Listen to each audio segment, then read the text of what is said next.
नमस्कार। आज के इस विस्तृत विश्लेषण में हम डिकोड करने जा रहे हैं एक बेहद हैरान कर देने वाली सच्ची घटना की टाइमलाइन को। हम देखेंगे कि कैसे महज कुछ ही घंटों के भीतर एक आम सा 19 साल का लड़का एकदम से एक खूंखार और शातिर अपराधी में बदल गया। देखिए, ये कोई नॉर्मल क्राइम स्टोरी नहीं है, बल्कि एक इंसान के दिमाग का वो डार्क साइकोलॉजिकल एस्केलेशन है जिसे देखकर कोई भी सुन रह जाए। तो चलिए इस केस की परतों को खोलते हैं। 9 जरा इस नंबर पर गौर कीजिएगा। सिर्फ 9 घंटे। इतने ही वक्त में एक ऐसा लड़का जिसका कोई क्रिमिनल बैकग्राउंड नहीं था, उसने 2 अलग-अलग महिलाओं पर वायलेंट अटैक किया, एक का बेरहमी से मर्डर किया और फिर पुलिस से बचने का एक पूरा मास्टर प्लान भी सेट कर लिया। लिटरली ये सोचना भी रोंगटे खड़े कर देता है कि किसी का दिमाग इतनी तेजी से कैसे पलट सकता है। ओके, तो सबसे पहले इस सस्पेक्ट की प्रोफाइल पर नजर डालते हैं। उम्र महज 19 साल। हाल ही में 12वीं के एग्जाम्स में 90% मार्क्स स्कोर किए। पुलिस के पास बिल्कुल जीरो क्रिमिनल रिकॉर्ड और पिछले 8 महीनों से ये एक IRS ऑफिसर के घर पर काम कर रहा था।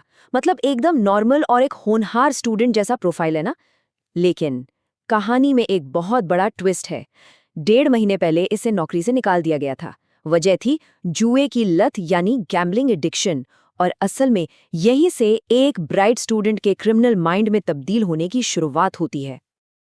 अब देखिए कि ये लत कैसे एक भयानक रूप ले लेती है। सस्पेक्ट ऑनलाइन लूडो खेलता है और उसमें 5 लाख रुपए जीत जाता है। बहुत बड़ी रकम है, लेकिन किस्मत का खेल देखिए, उसी ऐप पर वो अपने एक दोस्त के 90,000 रुपए हार जाता है। अब उस कर्ज को चुकाने और अपने हारे हुए पैसे वापस पाने की डेस्परेशन में वो अपने जीते हुए पूरे 5 लाख रुपए भी गवा बैठता है। एक बड़ी जीत कुछ ही पलों में एक बहुत गहरी हताशा में बदल गई, और यही वो डेस्परेशन थी जो उसके आगे के हर एक खौफनाक फैसले की वजह बनी। पैसों का यही भारी प्रेशर और वो हताशा, इसी ने पहली हिंसक घटना को ट्रिगर किया। होता क्या है कि सस्पेक्ट अपने उसी दोस्त की बाइक की चाबियां लौटाने उसके घर जाता है, लेकिन वहां दोस्त की पत्नी को अकेला देखकर उसका माइंडसेट पूरी तरह से हिंसक हो जाता है। वो उस महिला पर अटैक करता है, असॉल्ट करता है और उसका मोबाइल फोन चुराकर वहां से भाग निकलता है। ये वो मोमेंट था जहां उसने सिर्फ डेस्परेशन से निकलकर एक्टिव और कैलकुलेटेड वायलेंस की तरफ अपना पहला कदम बढ़ाया। अब ये सब कितनी तेजी से हुआ, इसे समझने के लिए हमें इस टाइमलाइन पर ध्यान देना होगा। सुबह 6:36 पर वो अमर कॉलोनी में एंटर करता है, 7:22 पर वहां से निकलता है, फिर 8 बजे पहुंचता है पालम रेलवे स्टेशन और 9:30 बजे वो द्वारका के एक होटल में होता है और फाइनली शाम 5:45 पर उसकी गिरफ्तारी होती है। आज हम इसी 9 घंटे की विंडो के एक एक पल का बारीकी से एनालिसिस करेंगे, क्योंकि ये टिक टिक करती घड़ी ही उसके हर शातिर मूव की गवाह है। तो चलिए अमर कॉलोनी वाले इंसिडेंट को डीकोड करते हैं। सवाल ये है कि उसने वहीं जाने का फैसला क्यों किया। क्योंकि वो वहां 8 महीने काम कर चुका था, तो उसे घर के रूटीन की A to Z जानकारी थी।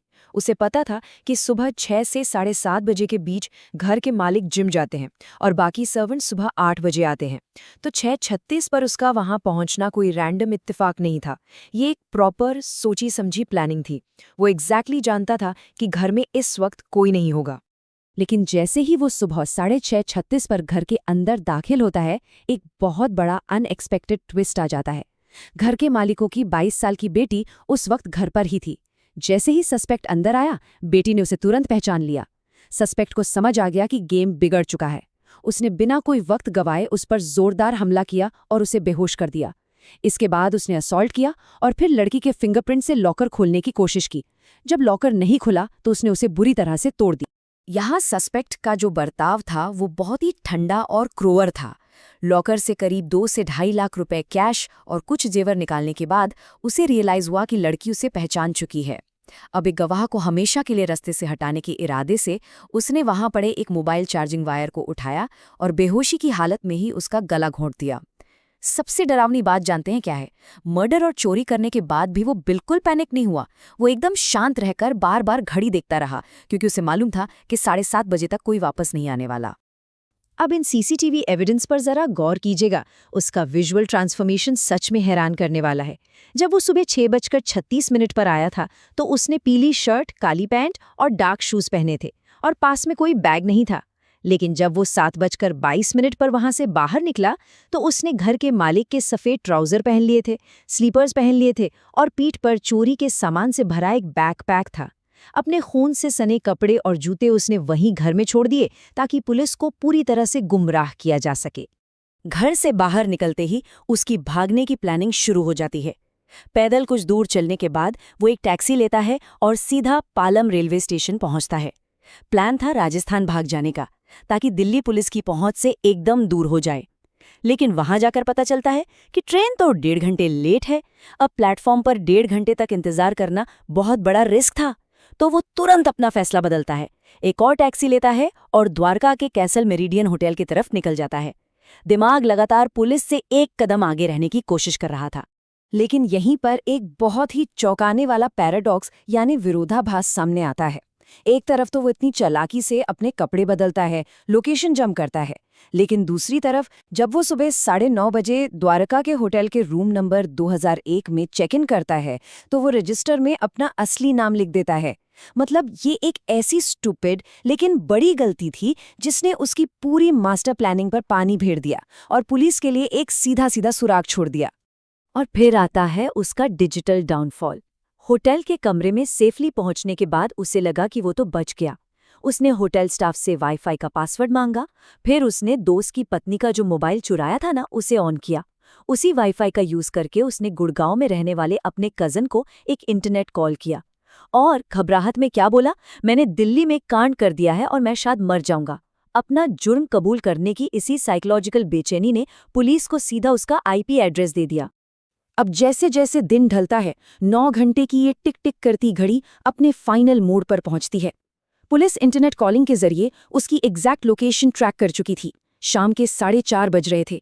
पुलिस को पता था कि वर्दी देखकर वो भागने की कोशिश कर सकता है, इसलिए टीम ने सादी वर्दी में होटल के हाउसकीपिंग स्टाफ का भेस बनाया। जैसे ही हाउसकीपिंग के नाम पर दरवाजा खुला, सस्पेक्ट जो खुद को बिल्कुल सेफ समझ रहा था, वो सीधे पुलिस के शिकंजे में आ गया और ठीक 5:30 बजे पर उसका ये 9 घंटे का खौफनाक सफर खत्म हो गया। अब यहाँ सबसे क्रूशियल पॉइंट सुनिए।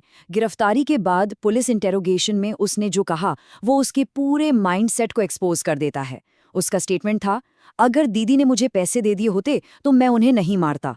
लिटरली ये बयान रोंगटे खड़े कर देने वाला है। इसमें गिल्ट या पछतावे का एक कतरा भी नहीं है। ये पूरी तरह से एक सोशियोपैथिक बिहेवियर को दिखाता है, जहां एक कातिल अपनी सारी क्रूरता का ब्लेम खुद उसी विक्टिम पर डाल रहा है जिसकी उसने जान ले ली। तो आज का ये पूरा एनालिसिस हमें अंत में एक बहुत ही गंभीर और डिस्टर्बिंग सवाल के साथ छोड़ जाता है।